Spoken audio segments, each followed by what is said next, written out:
You wanted me to reconcile myself to. I was born here almost 60 years ago. I'm not going to live another 60 years. You always told me it takes time. It's taken my father's time, my mother's time, my uncle's time, my brother's and my sister's time, my nieces and my nephew's time. How much time do you want for your progress? Peace, peace, peace. I am Dr. Philip Roundtree, and you are tuned into the February 3rd edition of Rhetorically Speaking on the brand new Black Media Nexus Network, which is a space for fostering critical conversations specifically by progressive Black content creators. So make sure you subscribe across all the socials at Black Media Nexus, on YouTube at Black Media Nexus, on the Twitch at Black Media Nexus, and we also got a little Patreon popping off. We getting some specific content for patronies. I guess that's the name that people use, so we gonna use it too for patronies. So head on over to patreon.com/Black Media Nexus. So listen, I'm excited to be back. This is the first Rhetorically Speaking episode since the first solo one in a little bit. You know, we did the presidential candidate breakdown. We did the reactions to 45/47 winning the presidential race a few months ago with the homegirl POC. So now here we are back. I'm not going to say better than ever because shit is crazy out here in these streets, out here in these Philly streets specifically, but we going to get into all that.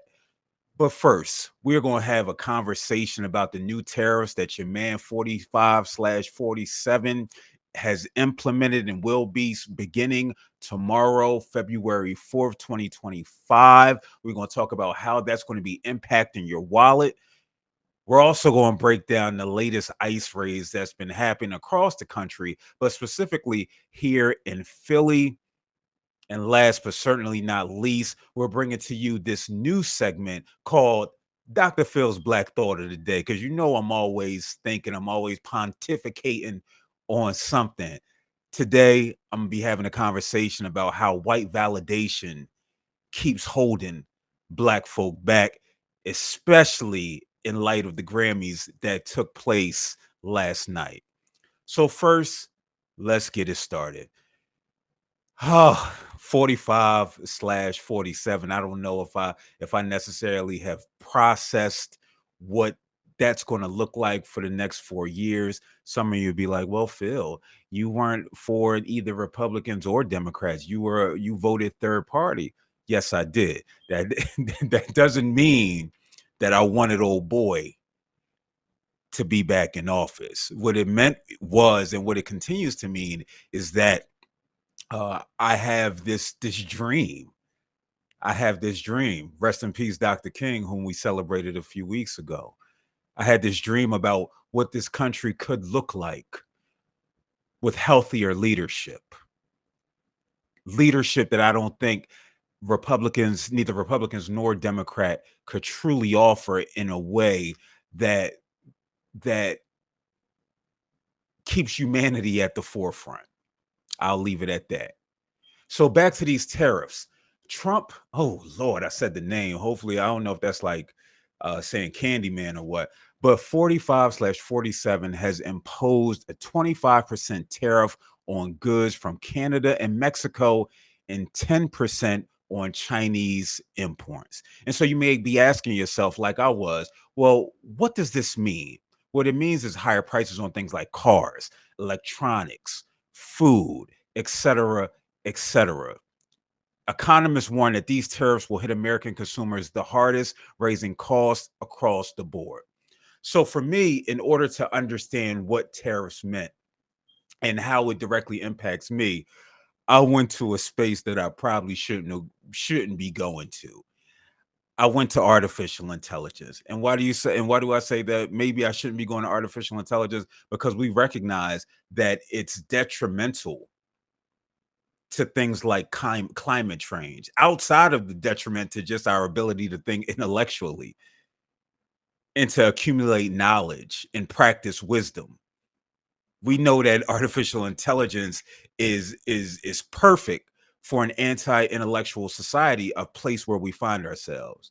With that said, I Googled, please explain this to me like I'm a kid.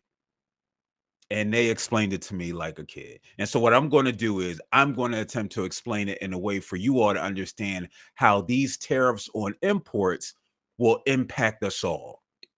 So let's say that we're importing hot dogs. That's the first thing that came to my mind. So we're looking at Canada to import our hot dogs from.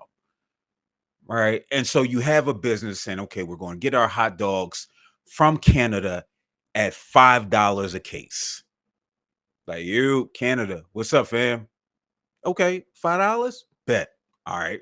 Here's the $5 to this business in Canada. You get it. Now, this is where the 25% tariff comes in. 25% of $5 is what? $1.25. So now this business is paying this business in Canada $5 for the hot dogs.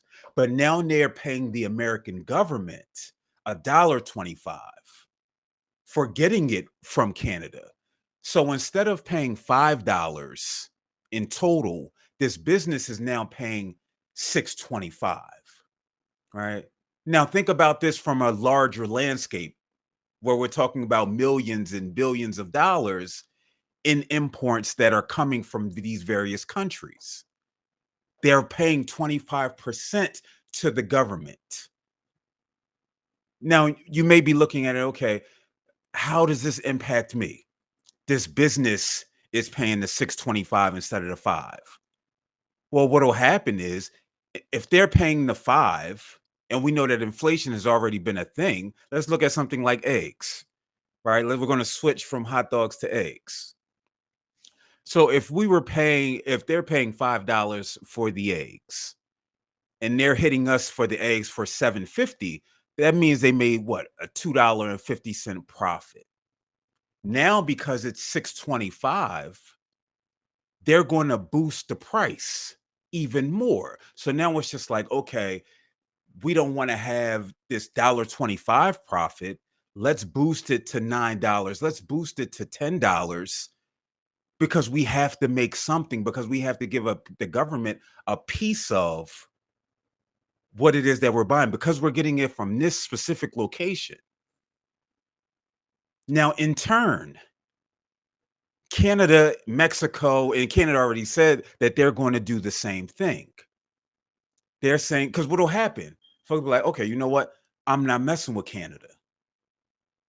I can't mess with Canada because it's costing me too much of my bottom line. And so now Canada, they're taking the hit financially. And so now wherever they're going to be importing goods from, let's say it's America, let's say it's other places, now they have to charge a tariff, an increased tariff. And so they're saying, well, listen, America, we can't just let you do this because now we have an economy to sustain. So anybody who wants something, anything that we're getting from here, for our people, we're going to have to do the same thing. And so they're going to now have to charge Canadians more for products. I hope that little breakdown made sense. Now, what's the purpose of all this? Well, we recognize that 45/47 is office now. And so what do folk like to do who may be lacking in certain areas? They want to show that they're powerful. They want to put their, you know what I'm saying, right on the table. Because this is what he's done. This is what the Republican Party has done. They've said, listen, yeah, we see what the Democrats are and who they are. They've made America weak. This is the whole ideology behind Make America Great Again. It's to say, yo, we got the biggest, you know what I'm saying, across the country. And think about how patriarchy influences the analogies that we use. We have to go to the male anatomy in order to do it. Again, I'm not above it either, right? This is how it all influences. But it's to say, hey, this is about power. This is to show that we're in control. What's been pushed for centuries? America is the greatest place in the world. And so this is an opportunity to flex. Unfortunately, this flex is going to hit whom the hardest. It's not going to hit Target, who y'all really y'all say y'all boycott, and it ain't going to hit the billionaires. It's going to hit the people working in Target. It's going to hit the people who are purchasing from places like Target, Walmart. I would say the mom and pop store, but I don't think they exist anymore because of conglomerates like Target and Walmart. And that's the reason why, if you wanted to boycott these places, you had 1,000 other reasons to, outside of diversity, equity, and inclusion. But it's going to hit the people right in the pockets. So we're going to see, and I'm not sure what the chief imports are that Americans get from Canada, but we know with things like vegetables, when we talk about places like Mexico, what is that going to look like? We're already righteously complaining about the cost of groceries in the supermarket. I was in a grocery store yesterday, spent $70, and I can see the bottom of, I can see the floor. Looking through the cart, I could see the floor. As somebody who grew up in the 80s and 90s, this is a relatively new phenomenon for me as well. As somebody who likes to be mindful of their nutrition, whose protein intake is super high. Literally just 7 to 10 years ago, and don't judge me, I'm eating about 16 egg whites a day. So I'm buying a case of eggs for $5 from Walmart that has 64 eggs, cracking them, getting the yolk out, and making my egg whites. Now, those are about $10 a pop. Now, could I still get it? Yes, because I'm a part of that faux working class. Because we know that it's no real working class, especially when you have things like student loan debt, housing debt. My paycheck may reflect working class, but that's not necessarily the case. But yes, I can afford it. I can still have those 16 egg whites a day. It's going to cost me a little bit more. But so many Americans are living paycheck to paycheck that this will hit them. Those individuals who had the bright idea to vote 45/47 in because they was scared of some Latin Americans, which I'll talk about later. They're going to get hit in the wallet. But the amazing thing about the Republican Party is that they find a way to shift the thinking and to shift the blame specifically away from them onto others. And so this is going to be Biden's fault. Somehow, they love bringing up Barry Obama, and I'm not his biggest fan, but they're going to bring up this Barry Obama fault. Barack Hussein Obama, this is going to be his fault. But ultimately, intentionally marginalized groups are going to pay the toll, because we recognize these are the folk that are holding up the economy, and folk got to eat. Folk have to eat.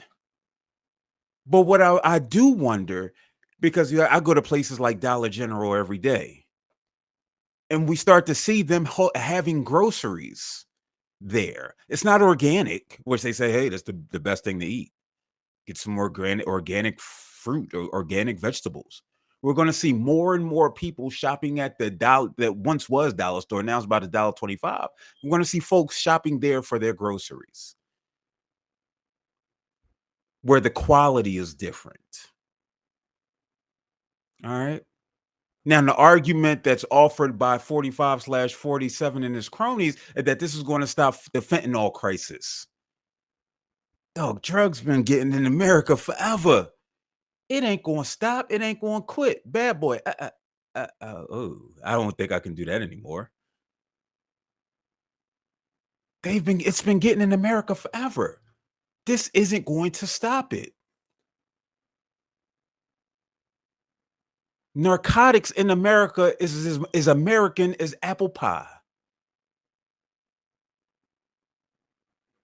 But again, the fear mongering, and that's all this is. This is to show that, hey, we are in control, and you either go and get down or lay down. Whether you're China, whether you're from China, whether you're Canadian, whether you're Mexican government. And oh yeah, the American people, y'all gonna get down or lay down too. Because domination is the name of the game. Now, this isn't the first time that tariffs have been enacted here in America, right? I look at income, I look at taxes as a tariff. Like, fam, why am I giving you my bread? It's an acceptable tariff. But when we look back into the mid 1800s, and this is where I talk about how the importance of doing things like research, because I found this in Encyclopedia Britannica. Now, if you below a certain age, you don't remember the stacks and stacks of encyclopedias. Now everything is online, and it's just like, wow, I wish I did read those encyclopedias back in the day. Maybe know a little bit more about how nasty this society is. That there's nothing new under the sun when it comes to this. And so back in the mid 1800s, southern states like South Carolina, who they were like, fam, listen, we getting our goods from over here, from Britain. We don't rock with the North. We Gucci. And the American government was like, no, no, no, no, no, no. No, tariff 50%. And he like, yo. So now you're gonna try to force us, and that's part of the tariffs. We're gonna force you to buy from American folk. And so they wanted the South to buy American. And this is a part of the ideology of 45/47 and his cronies. Buy American. But what'll happen? Oh, you gotta buy from me now. I don't give a dang if we both American. Capitalism, baby. So I'm gonna jack this price up because where else you gonna go? Supply and demand. And so the Southerners weren't having it. And ultimately, some years later, it ended up being repealed. But recognize, again, there's nothing new under the sun when it comes to this. And even the idea of this helping American businesses, helping small businesses. Nah, because folks trying to do what? Like Byron Douglas said in A Different World. Gots to get paid. Go watch The Different World. It's gonna be coming on that app, that Netflix app that keep going up in price. Why? Because they can. And this is the deal when we talk about capitalism. We do it because we can. All right. So I don't know what to tell you. You know what I mean? Go hit up some black farmers. I believe it's a text thread that's going around of black farmers where you can place orders online to get fruits and vegetables and things like that. But otherwise, I listen. I don't know what to tell you. I wish I had some hope to sell. You know what I mean? Maybe that's where Barry Obama and them need to come back, sell you some hope. All right, but I'm not sure. But what I am sure about is that immigration in this country is awesome bull jive. And the people that are upholding and enforcing and enacting upon 45/47's campaign promises. And that's one thing when it comes to 45/47, he's doing exactly what he told folk he was going to do. Now, I was one of them who said this project whatever it is, project for whatever it's called. I was one that said, well, listen, this is a byproduct of the Heritage Foundation. Now, I'm sure there's going to be some things that come from it because I'm sure Trump's going to have his folk in there. Lord, I said his name again. That's twice. Somebody keep scoring in the chat. Some things are going to come from it. But nah, I don't see it all coming true. Because this isn't the first time that the Heritage Foundation has made recommendations. They've been making recommendations since the late 70s, early 80s. And presidents have been implementing their recommendations. But boy, boy, was I wrong. Boy, was I wrong. And that's one thing about me. I can let you know I was wrong. Yeah, my man he like, you put that in front of my desk.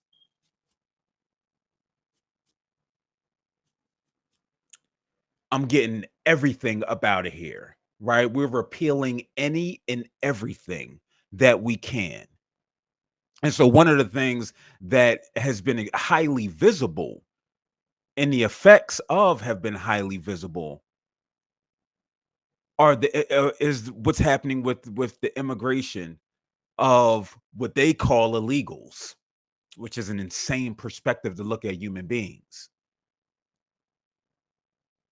But deporting immigrants who have been here in the United States in upwards of 30, 40, 50 years, getting them about the paint. We've seen planes going to these various countries. I'm thinking about Colombia. My neighbors are Colombian. My God, is that dry snitching? I'm not sure. But I believe them to be here legally. Matter of fact, I know they are here legally. Damn, you gotta be mindful of what you say on platforms too. And the neighbors in my neighborhood, right? I live in a big neighborhood, so they won't find out who it is. But I think about Colombia specifically, where the Colombian president was just like, no, no, no, no, no, no. No, they not coming here. You gotta keep them there, fam. We're not taking these people back. And 45/47 flexed his muscle and said, oh, you not taking your people back? Bam, you're sanctioned. Then there was a mea culpa. Listen, hey, Playboy, hey, my bad. Matter of fact, let's go get them. Matter of fact, we ain't even gonna have you get them. We're gonna go get them ourselves and bring them back here. Again, this is a strength. As a social worker, I look at it from a strengths perspective, right? Where, hey, he's flexing his muscle, and all of his people are flexing their muscle, and change, even though it's extremely problematic, it's happening. And so what we're seeing in places across the country, what we're seeing in places like Philadelphia, sanctuary cities, are we're seeing ICE come through, arrest people.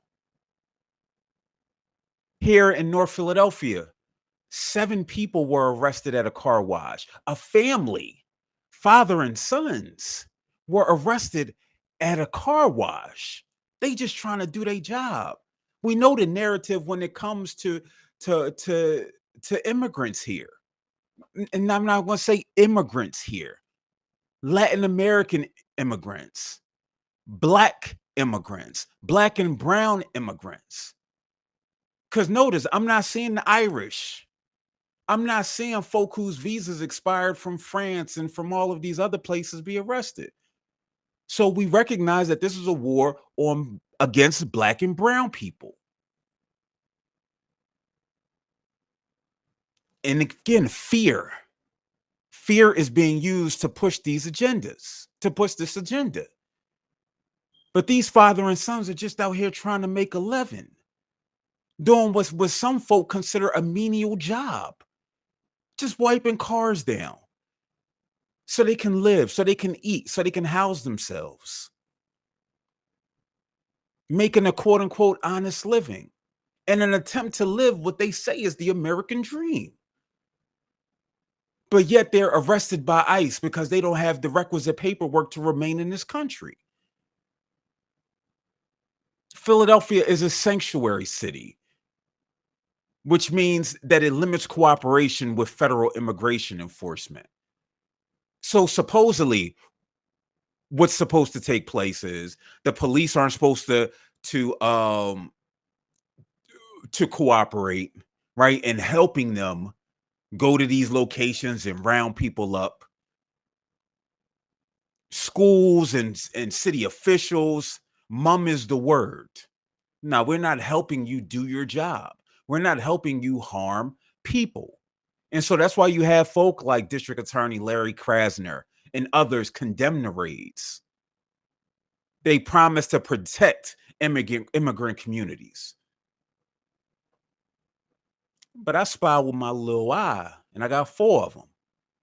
I just remember what just took place with this arena in Chinatown.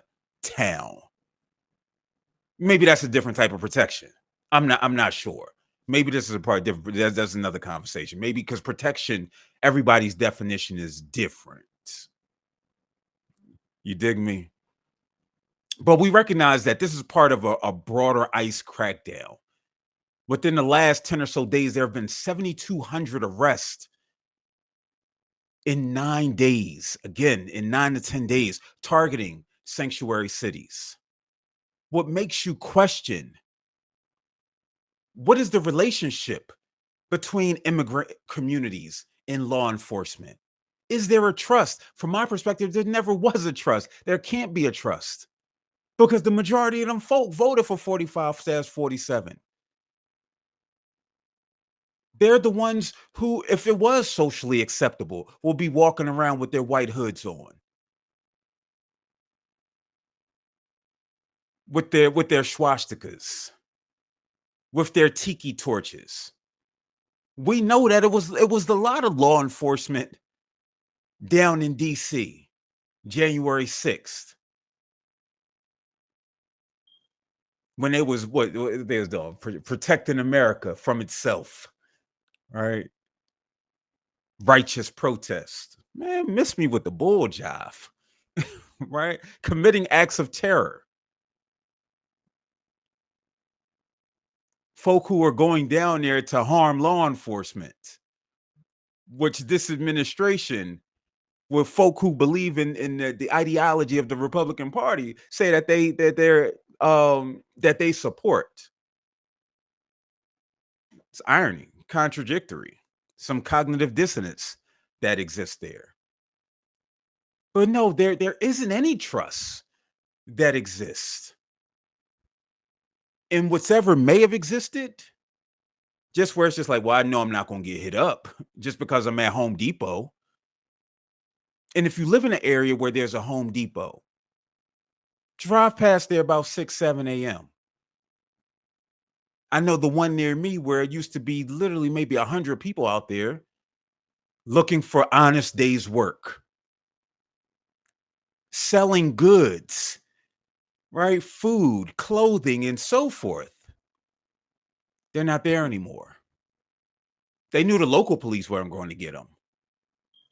But now, because they have this command from the federal government to round up folk, and there's a minimum that they have to round up per day. I want to say it's 900. Don't necessarily quote me on that. They're nowhere to be found. Folk are in hiding because they have to leave this space where they're hustling to survive and been doing a damn good job at it, to go back home to where it's even tougher to hustle, where opportunities are slim. When I consider what it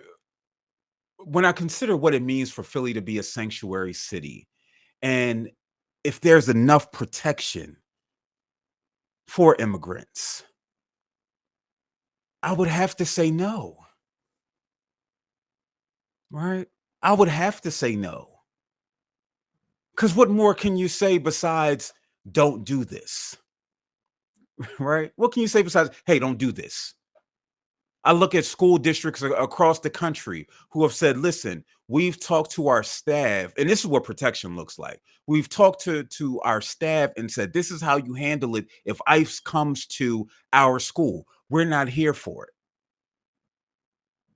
And then I saw that I ain't got no the better terminology to describe it. I saw the whack statement from Tony Watlington, the superintendent of Philly school districts.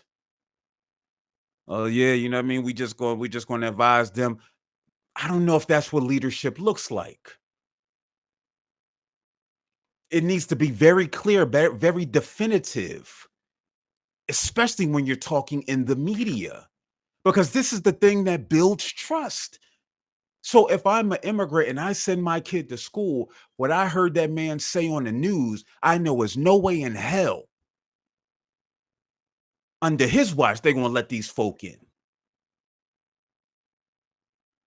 But again, this is what leadership looks like.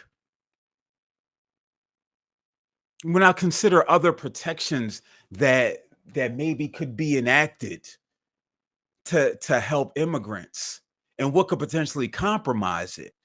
What could compromise it is funding from the federal government. Hey, all right, this is how you this to get there, and again, power. This what you want to do? You don't want to help us out? This ain't even a quid pro quo. I look out for you, you look out for me. That's not even what this is. This I'm telling you what to do. And if you don't do it, your money will be impacted. Which and it's already going to be impacted because I don't like you get down anyway.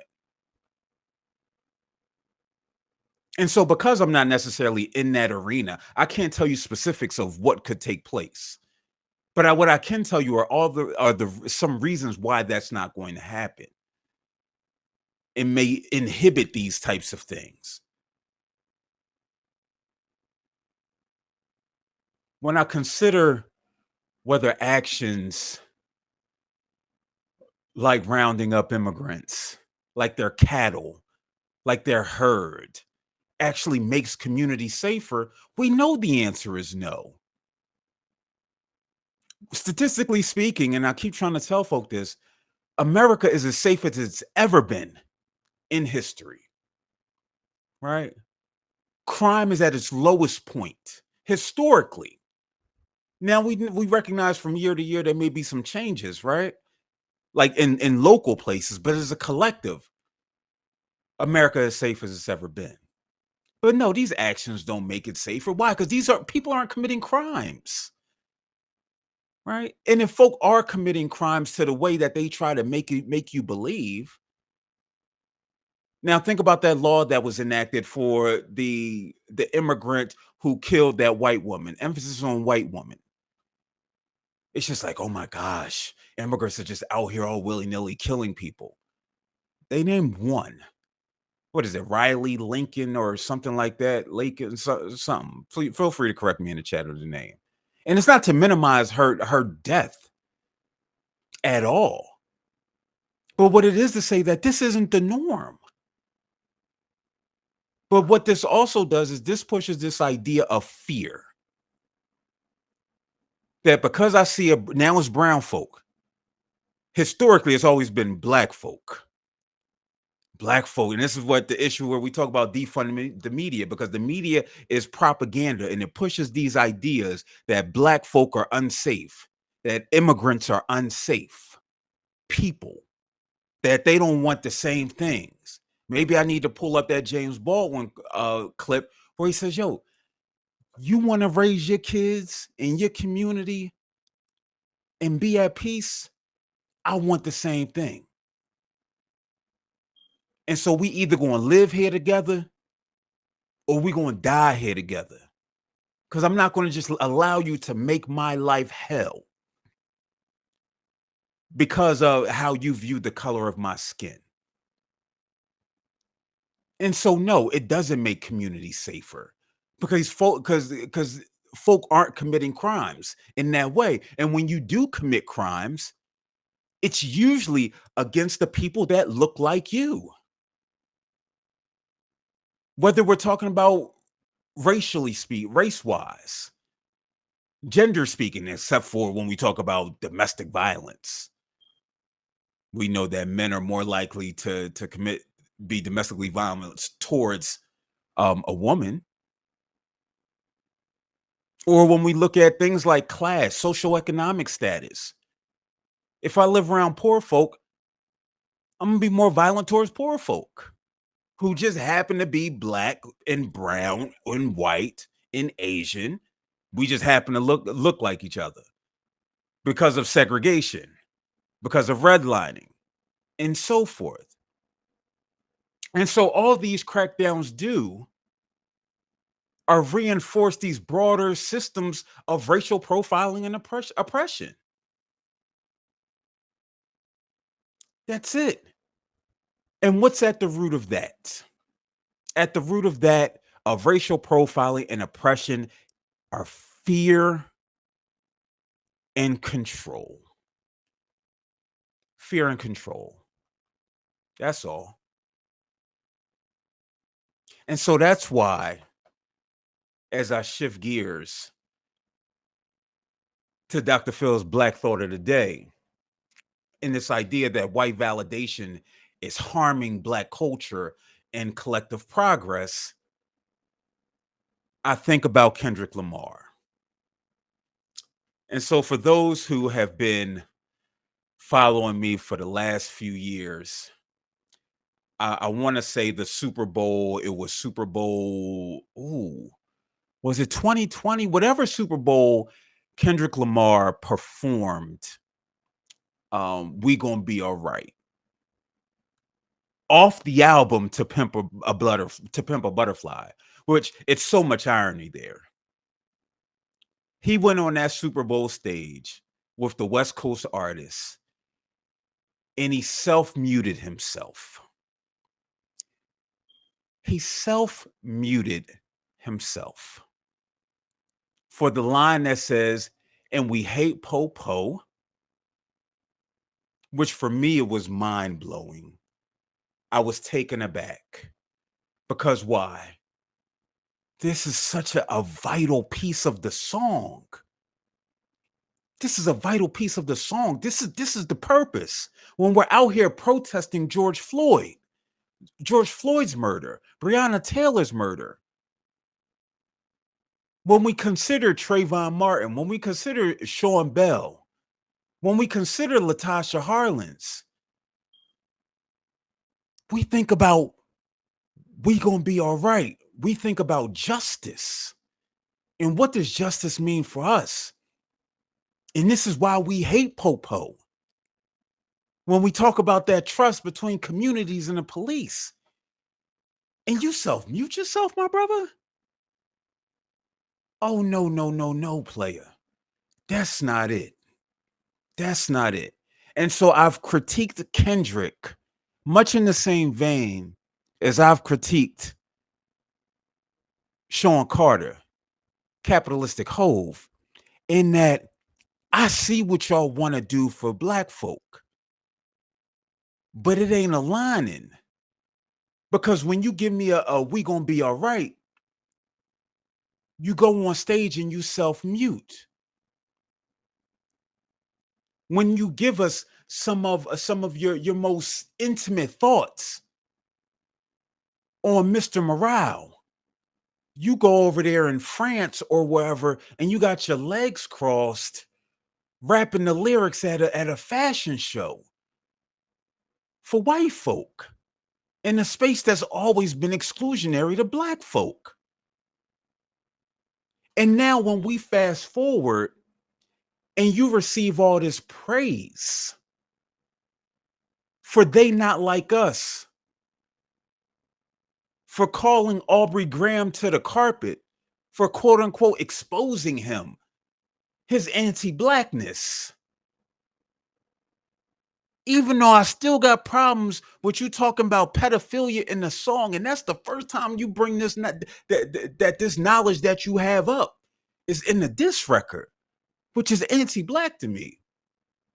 The community still says, "Yo, Kendrick, we see you. Call out these folk. Call out these folk who ain't of culture, however it is that you define in culture." But I remember you said F culture in the Heart Part 5. We see on stage this moment of Crips and Bloods and Black folk, just Black folk convening, loving on one another because of your art. Then I see that you win a Grammy for that same song. and you're appreciative and you're humbled. You get this Super Bowl appearance. White folk that before Kaepernick, before blackballing Kaepernick, that said, yeah, you know what, these concussions, these head injuries, I don't know. I think black folk might have, have some predisposition. Yeah, we're not going to put a whole lot of funding into this.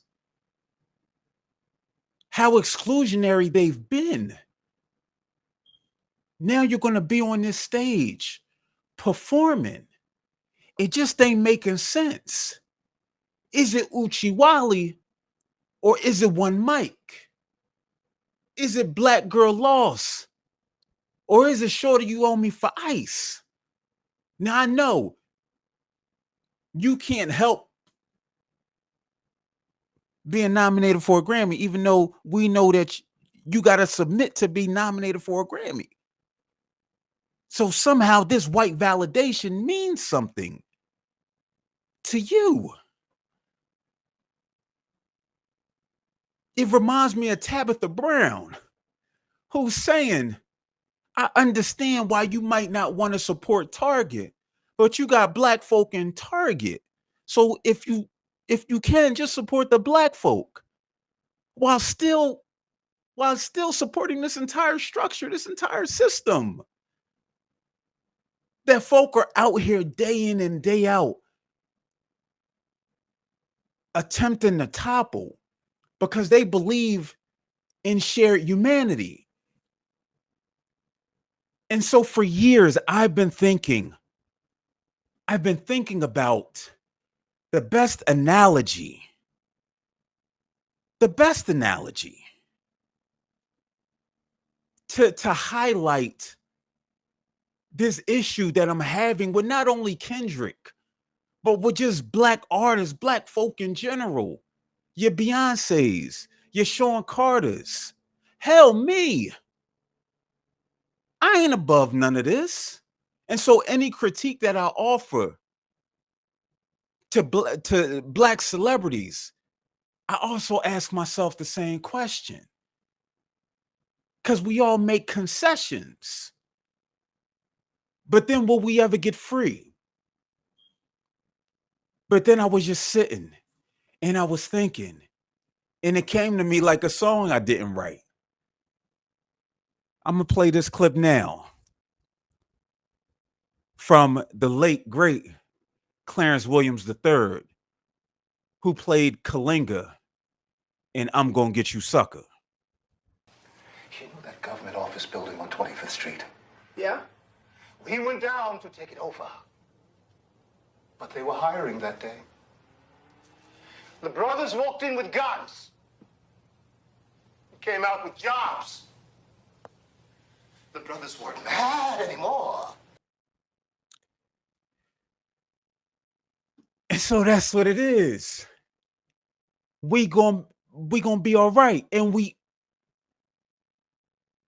when we rapping in France with our legs crossed, sharing our pain, when we accept the Grammy for Not Like Us, which was supposed to shift how we view black art, how we view black culture.